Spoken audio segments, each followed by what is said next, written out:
Carl Jung discovered something that will completely rewrite everything you believe about why you can't let go of that one person who was never supposed to be yours. If you're someone who's been carrying love for someone who was clearly wrong for you, someone every rational part of your brain knows you should forget, but your heart refuses to release, Jung found that this isn't about weakness or stupidity or being stuck in the past. This is about a specific psychological mechanism he called contraindicated soul bonding, where your unconscious mind forms its deepest attachments precisely to the people who are most incompatible with your conscious life goals. And what he discovered about why this happens will shatter every assumption you've made about your own judgment, your patterns, and what this love has actually been doing to your psyche all these years. Most people think they can't stop loving the wrong person because of chemistry or timing or unfinished business. But Jung spent decades documenting cases of individuals who remained psychologically bound to people who were disasters for them, people who betrayed them, abandoned them, couldn't give them what they needed, and what he found was extraordinary. These weren't cases of poor judgment or low self-esteem. These were cases of the unconscious mind deliberately choosing someone incompatible, because that incompatibility was serving a psychological function that the conscious mind couldn't see. Your soul didn't accidentally fall for the wrong person. It strategically selected them because loving someone you were never meant to be with forces you to confront aspects of yourself that a compatible relationship would allow you to keep avoiding forever. Think about this person you can't stop loving. Think about everything that made them wrong for you, the timing that never aligned, the values that didn't match, the life paths that pulled in opposite directions, the fundamental incompatibilities that everyone could see except you when you were in it. Jung would tell you that your unconscious mind registered every single one of those red flags and chose them anyway, not despite those incompatibilities, but because of them. Because somewhere deep in your psyche, you needed to love someone impossible to teach yourself something that a possible love could never reveal. You've probably spent years trying to understand why you can't move on, why this person occupies mental space that logically makes no sense, why the relationship that caused you the most pain is also the one you can't forget, why loving them felt more real than loving people who were actually good for you. Jung discovered that when you love someone you were never meant to be with, you're not actually in love with them as a person. You're in love with what they represent in your unconscious mind, a living symbol of everything you've been avoiding about yourself, about your capacity for love, about your deepest wounds that you've been trying to heal through the exact wrong person. But here's what Jung found most crucial for people trapped in this pattern to understand. The reason you can't stop loving them isn't because they were special, or because the connection was real, or because you're meant to be together eventually. You can't stop loving them because your psyche hasn't yet extracted the lesson that this impossible love came to teach. The attachment persists because the psychological work isn't complete. Your unconscious mind keeps you bound to them until you finally understand what you are actually seeking through them. And once you get that lesson, once you truly see what this love was showing you about yourself, the attachment dissolves naturally, without effort, without needing to force yourself to move on. If you've been carrying love for someone you know you were never meant to be with, if you've tried everything to forget them and nothing works, share in the comments just the word bound. Because Jung believed that acknowledging this pattern is the first step toward understanding its purpose and finally setting yourself free. Jung made a discovery about wrong person attachments that explains why every logical argument you've made to yourself about why you should move on has failed completely. He found that these bonds operate in what he called the shadow realm of the psyche, a layer of consciousness that exists beneath rational thought, beneath willpower, beneath your conscious intentions. This is why you can know intellectually that this person was wrong for you while remaining emotionally welded to them, in ways that defy all logic. Your conscious mind and your unconscious mind are operating with completely different agendas, and until you understand what your unconscious is trying to accomplish through this attachment, your conscious efforts to let go will continue failing. Jung observed that people who can't stop loving the wrong person often have what he termed an unintegrated opposite within their psyche. For women, he called this the animus. For men, the anima. These are the unconscious masculine or feminine aspects of yourself that you haven't fully developed or accepted. When you encounter someone who embodies the qualities of your unintegrated opposite, someone who represents everything you're not, but unconsciously wish you were, your psyche latches onto them with extraordinary intensity. You're not just attracted to who they are, you're unconsciously trying to become whole by possessing the qualities they represent. Think about what drew you to this person, not the surface attractions, but the deeper qualities that made them magnetic to you. Their freedom when you felt trapped, their passion when you felt numb, their chaos when you felt rigidly controlled, their emotional unavailability when you were suffocating in your own need, their recklessness when you were paralyzed by caution. Jung would ask you to look carefully at these qualities, because they're not just things you admired in them.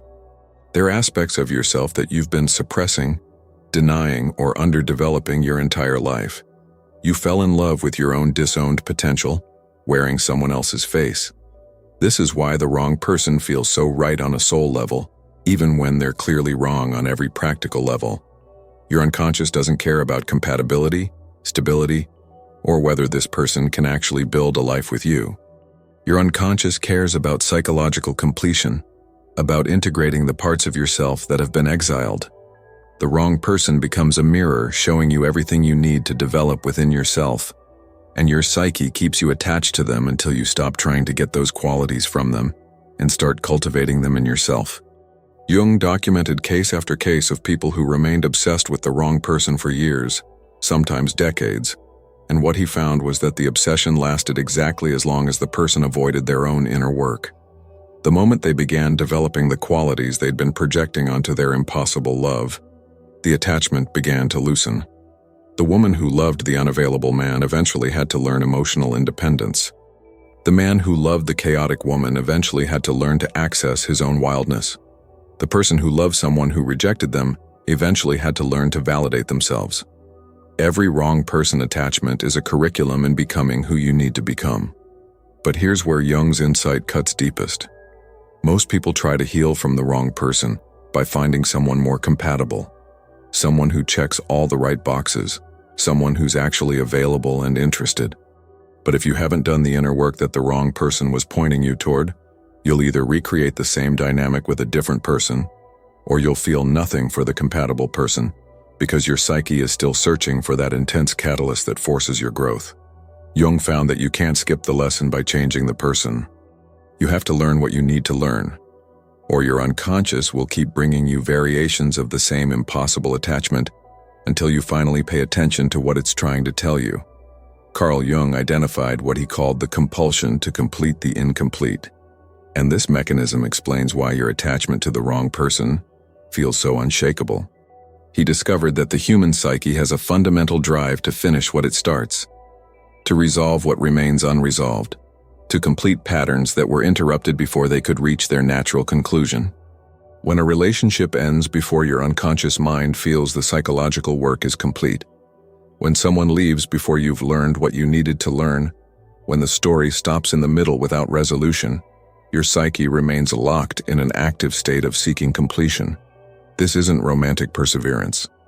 This is psychological architecture demanding closure that has nothing to do with whether you should actually be with this person. Think about how your relationship ended. Not the external circumstances, but the emotional state it left you in. Chances are something was unfinished. Something was left unsaid. Some potential was glimpsed, but never realized. Some version of the relationship existed in your mind that never manifested in reality. Jung found that people become most attached to relationships that ended prematurely, before the illusion could be fully tested against reality. Your unconscious mind clings to the possibility, to the what if, to the version of this person and this relationship that might have existed if circumstances had been different. You're not in love with who they actually were. You're in love with who they almost were, with the relationship that almost happened, with the life you almost had together. This is why people who were terrible for you can haunt you more than people who were actually good. The good relationships played out completely. You saw them in all their dimensions. You experienced both their beauty and their limitations. There was resolution, even if it was painful, but the wrong person never gave you that completion. They left you mid-story, mid-possibility, mid-transformation. Jung called this arrested development of the relational archetype, where your psyche freezes a relationship in its potential state and can't move beyond it because the narrative never reached its natural ending. Your mind keeps returning to this person, replaying conversations, reimagining scenarios, creating alternate timelines where things worked out differently. Jung understood this wasn't pathological rumination. This was your psyche trying to complete the incomplete by running simulations, by creating the endings that reality didn't provide. But here's what Jung found crucial. These mental completions never satisfy the unconscious need for resolution because they're fantasy, not experience. Your psyche knows the difference between imagined completion and actual completion, and it won't release the attachment until something is genuinely resolved. So what needs to be resolved? Not the relationship. Jung was clear about this. You don't need to get back together with the wrong person to find closure. You don't need them to apologize, to explain, to acknowledge what happened, to give you the ending you deserved. What needs to be resolved is internal. You need to complete the psychological process that this relationship initiated. You need to finish becoming the person this relationship was pushing you to become. You need to learn the lesson, integrate the shadow, develop the quality, heal the wound, or accept the truth that this connection was trying to force you to face. Jung observed that the moment someone genuinely completes the internal work, the external attachment dissolves almost effortlessly. It's not that you stop caring about the person. It's that your psyche stops being magnetically pulled toward them because the psychological incompletion that created the bond no longer exists. You finally finished what needed to be finished, just not in the way you originally thought it needed to end. The completion happened within you, not between you. And that internal completion is what finally sets you free. Jung made an observation that will explain every confusing moment in your relationship with this wrong person. He discovered that people who can't stop loving someone incompatible are actually addicted to a specific psychological state that Jung called the liminal space of transformation. This is the suspended state between who you were and who you're becoming, and certain relationships trap you in this space indefinitely by giving you just enough connection to keep you hoping, while never giving you enough to actually move forward. The wrong person becomes the gatekeeper of your own evolution, and you unconsciously give them power over whether you're allowed to grow beyond who you currently are. Think about the pattern your relationship followed. The push and pull. The closeness followed by distance. The moments when everything felt perfect followed by days or weeks of nothing. The promises that were made and broken. The hope that was given and taken away. Jung found that this intermittent reinforcement creates one of the strongest psychological bonds possible, stronger even than consistent love. Because when someone gives you their presence unpredictably, your brain releases dopamine not when you're with them, but in the anticipation of potentially being with them. You become addicted to the hope, to the possibility, to the next time they might choose you. And this addiction keeps you locked in a state of perpetual waiting. But here's what Jung understood that most psychology misses. You're not actually addicted to them. You're addicted to the version of yourself that exists in their presence, or more accurately, in the longing for their presence. When you're pursuing someone who's wrong for you, when you're trying to win someone who's ambivalent, when you're proving your worth to someone who can't fully see it, you're living in a heightened state of intensity. Everything matters more. Every text message becomes a sign. Every interaction becomes loaded with meaning. You feel more alive in the uncertainty than you ever felt in the stability of relationships that actually worked. Jung called this the hero's journey trapped in the first act. You're perpetually in the stage of pursuing the quest, of proving yourself worthy, of trying to win the prize, but you never get to the completion that would allow you to move into the next chapter of your story. The wrong person keeps you frozen in the beginning of your transformation, endlessly trying to earn something that's designed to remain just out of reach. And the tragedy is that you mistake this perpetual striving for passion, this constant anxiety for love, this exhausting pursuit for destiny. The reason you can't stop loving them is because stopping would mean accepting that all that effort, all that hope, all that emotional investment was leading nowhere. It would mean admitting that the version of yourself who was fighting for this love, who believed in this possibility, who saw potential where others saw red flags, was wrong. and that admission feels like a death of self.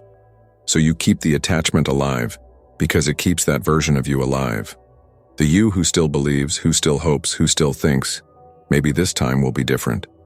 Jung found that people stay attached to wrong relationships not because they can't find better options, but because leaving would force them to grieve not just the person, but the identity they built around loving that person. You've become someone defined by this impossible love. It's given you a role, a narrative, a reason for your suffering. Who would you be without it? What would you think about if you weren't thinking about them? Where would all that emotional energy go if it wasn't directed at someone who can't fully receive it? If you're recognizing this pattern, if you can feel how you've been trapped in the first act of your own story, comment below with simply "ready." Because Jung believed that recognizing you've been addicted to transformation, rather than the person themselves, is what finally allows the actual transformation to occur. Carl Jung discovered something about wrong person attachments that modern psychology still struggles to accept. He found that many people unconsciously choose someone who's wrong for them as protection against the terrifying vulnerability of actually being loved by someone right for them. This sounds paradoxical, but Jung observed it repeatedly in his clinical work. Loving someone who can't fully love you back, someone who's emotionally unavailable, someone who's incompatible, someone who keeps you at a distance, this creates what he called safe suffering. You get to experience intensity and connection while maintaining a built-in protection against the deeper intimacy that a available, compatible love would demand.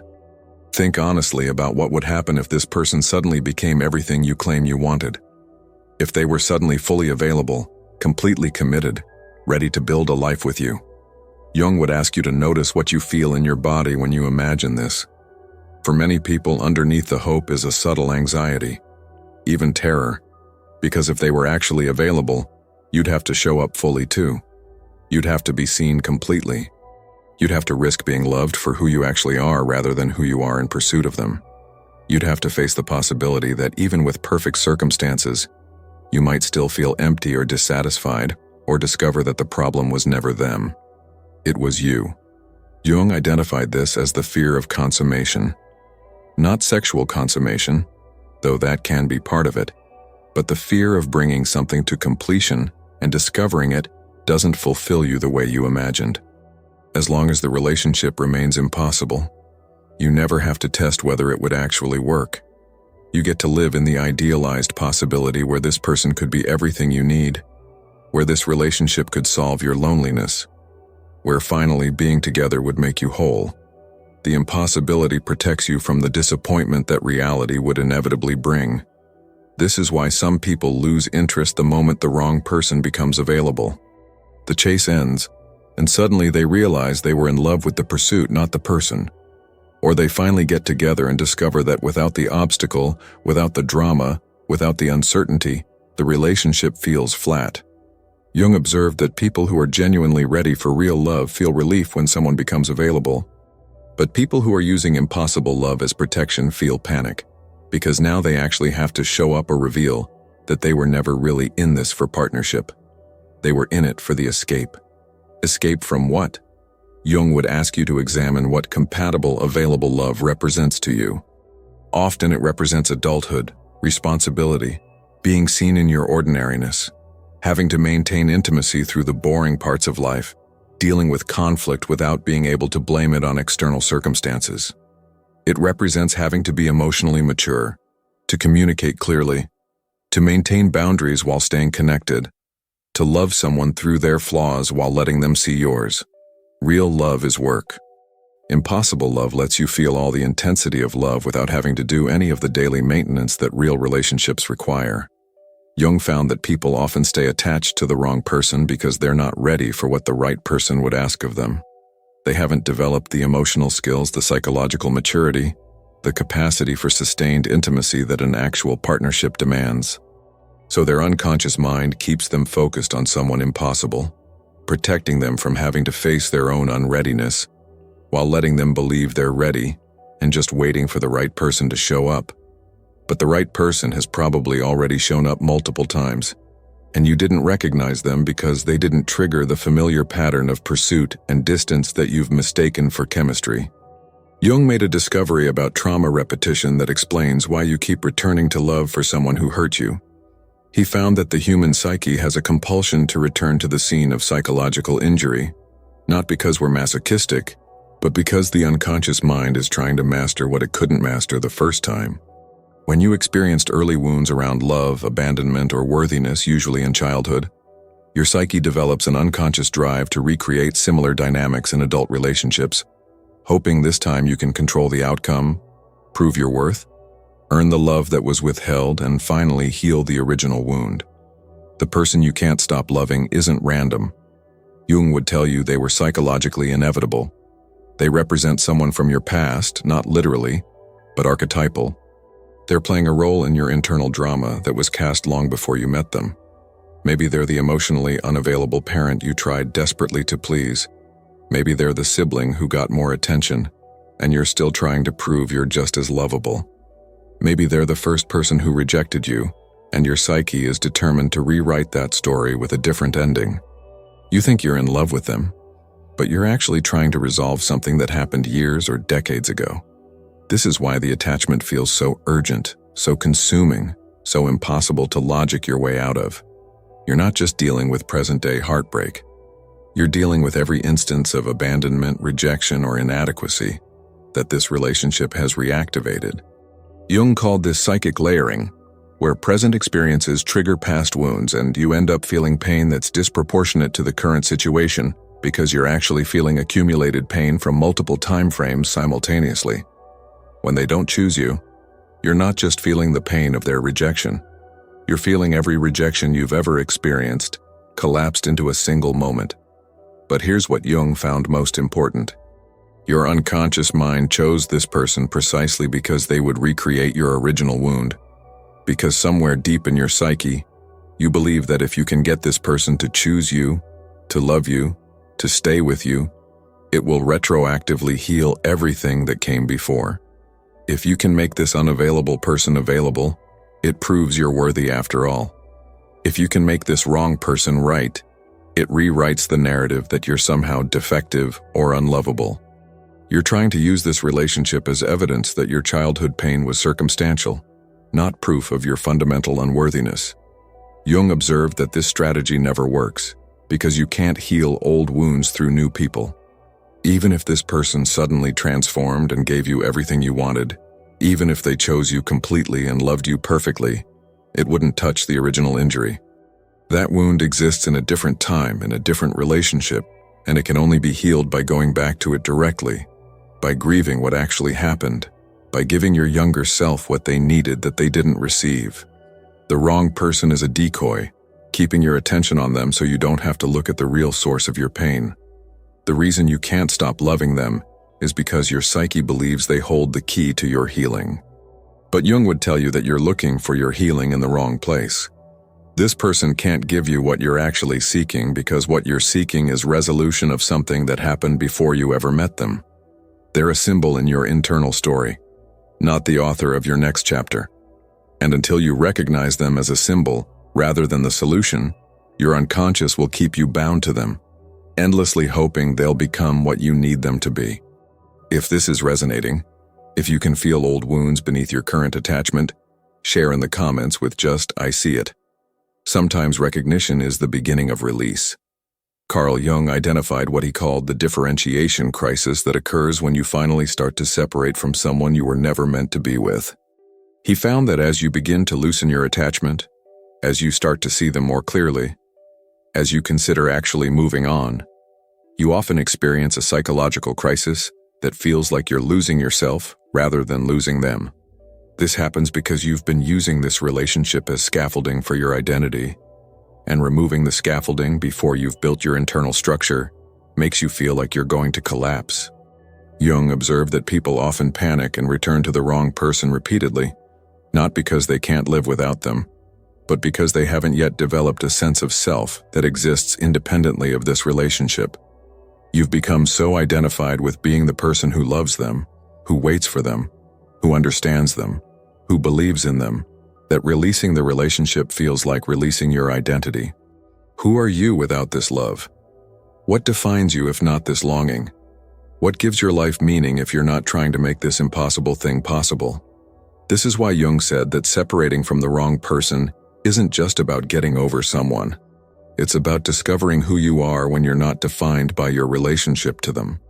It's about developing what he called an individuated self, a core identity that doesn't depend on external validation, that doesn't need to be chosen by someone else to feel valuable, that can hold its own emotional center without constantly orienting toward another person. This process of individuation is painful because it requires you to sit with yourself without distraction, to face your own emptiness without filling it with fantasy, to build your life around your own values rather than around proximity to someone else. Jung found that most people abort this process multiple times before they complete it. They start to differentiate, start to feel their own aliveness separate from the other person, and then panic at the unfamiliarity of it. They run back to the familiar pain of the wrong relationship because it feels more like home than the unknown territory of their own selfhood. They choose known suffering over unknown freedom because at least the suffering is predictable. At least it gives them something to focus on. At least it postpones the terrifying question of who they are and what they want when they're not consumed by someone else. But Jung discovered that people who push through this differentiation crisis, who tolerate the discomfort of not knowing who they are without this relationship, who sit with the emptiness long enough to discover what authentically wants to emerge from within them, these people undergo what he called psychological rebirth. They don't just get over the wrong person. They become a fundamentally different person, someone who relates to love, to themselves, to life itself from a place of internal fullness rather than external dependence. The you who emerges from this process isn't just healed from this relationship. You're healed from the pattern that made you vulnerable to this type of attachment in the first place. You develop what Jung called sovereign selfhood, where your sense of worth, your emotional stability, your life's meaning comes from within, rather than from being chosen, validated, or loved by someone external to you. You can still desire partnership, but you don't need it to feel complete. You can still love deeply, but you don't lose yourself in who you love. You can still hope for connection, but you don't abandon yourself while waiting for someone else to show up. Jung believed this transformation was the hidden gift inside every wrong relationship. The attachment that wouldn't release was actually your psyche's way of forcing you into a confrontation with yourself that you'd been avoiding. The person you couldn't stop loving was blocking the path forward until you developed the psychological maturity to walk that path alone first. They weren't your destination. They were the guardian at the threshold, and you couldn't pass until you proved you no longer needed them to proceed. Carl Jung spent years studying what happens to people who successfully release someone they were never meant to be with, and what he discovered was beautiful. He found that these individuals develop what he called conscious loving, the ability to love without attachment, to connect without clinging, to recognize someone as wrong for you while still honoring what they taught you. This isn't about becoming cold or detached. It's about loving from wholeness rather than from wound, from clarity rather than from compulsion, from choice rather than from psychological necessity. The person you couldn't stop loving served a profound purpose in your psychological development, even if they never knew it, even if they hurt you, even if the relationship brought you to your knees. Jung would want you to understand that they were a catalyst for your individuation, a mirror for your unconscious, a teacher who delivered lessons through their very wrongness for you. Every moment of pain was pointing you towards something within yourself that needed attention. Every instance of rejection was showing you where you were abandoning yourself. Every time they couldn't meet, you was revealing how you weren't meeting yourself. Now that you understand what this attachment has actually been about, now that you can see the psychological patterns that kept you bound, Jung would ask you what you're going to do with this awareness. Because awareness alone doesn't heal. Awareness is just the beginning. You have to take the insight and translate it into action, into different choices, into a new way of relating to yourself and others. You have to become the person who wouldn't choose someone wrong for you in the first place, not by white-knuckling past attraction, but by genuinely developing your capacity for discernment, self-love, and emotional sovereignty. Jung found that people who complete this transformation often look back at their impossible love with gratitude rather than bitterness. Not because they're glad it happened, but because they can see how it cracked them open in ways that allowed light to reach places that had been in darkness their entire lives. The wrong person showed you your patterns, your wounds, your unconscious drives, your unfinished business. They gave you a map of your own psychological territory that you couldn't have obtained any other way. This doesn't mean you should thank them or reach out to them or try to be friends. It means you can release them internally, with recognition that they played their role perfectly even though their role was to be wrong for you. The love you felt for them wasn't wasted. Jung believed that every experience of love, even misdirected love, even painful love, even love that led nowhere, expands your capacity to love more consciously in the future. You learned what you don't want. You learned what doesn't work. You learned what patterns to avoid. And if you do the inner work, you learned how to love yourself with the same intensity you loved them. That's the real treasure buried in this painful experience, discovering that the love you were seeking from them was always available from yourself once you turned your attention inward. Jung would want you to know that you're not broken because you loved someone you were never meant to be with. You're human. And more than that, you're a human who's willing to look at your patterns, to question your attachments, to seek understanding rather than just distraction. That willingness to examine yourself is rare, and it's what will ensure you don't repeat this pattern endlessly. You're breaking the cycle by understanding the cycle, and that takes courage that most people never access. If this exploration has helped you see your impossible love differently, if you're ready to finally complete what this relationship came to teach you, I want to hear from you. Share in the comments what you're taking away from this, what you're ready to do differently, what you're finally ready to face within yourself. Your story matters, and sharing it might be exactly what someone else needs to hear to find their own way forward. If you found value in this psychological perspective, I'd be honored if you'd subscribe so we can continue exploring the deeper patterns that shape how we love and how we heal. And please share this with someone who's been stuck in love with the wrong person, someone who needs to know that their struggle isn't weakness. It's an invitation to profound personal transformation. Thank you for having the courage to look at the most painful parts of your experience and ask what they're trying to teach you. Thank you for being willing to grow even when growth requires grieving. Thank you for trusting that there's meaning in your suffering, and that you have the strength to extract that meaning and carry it forward into a wiser, more conscious way of loving. The person you were when you fell for the wrong person isn't who you are anymore.